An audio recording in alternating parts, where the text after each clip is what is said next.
لوگ مجھے چومتے ہیں، ایک چرواہے کے بیٹے کو، کالو خان کو، کہتے ہیں قربان جائیں آپ پر کہ آپ نے 28 سال مولانا سلیم اللہ خان کو نماز پڑھائی ہے۔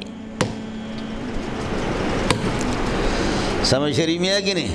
میں جامع فاروقیہ سے نکلا، ادھر آ گیا، ایک کوشش تھی کہ یہ جامع صدیقیہ ڈان ہوں، یہ آدمی آٹومیٹک طور پر 30 سال 32 سال رہا، میں مماتی نہیں تھا۔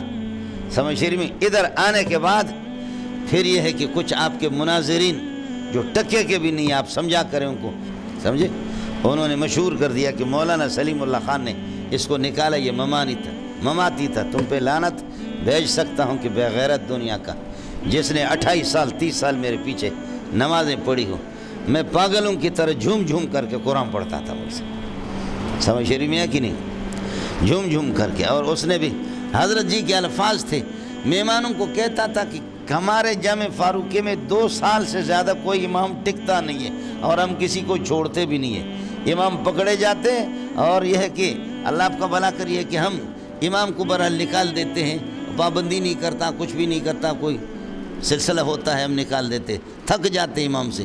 یہ بلوچ ایسا آ گیا کہ پتہ نہیں کبھی کس طرح مد کرتا، کبھی کس طرح مد کرتا، ہم آج تک تھکے نہیں اس سے۔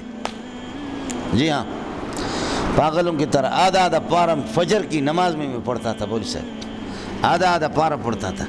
کھڑے ہونے والا بھی شیخ الحدیث رئیس المحدثین مولانا سلیم اللہ خان تھے۔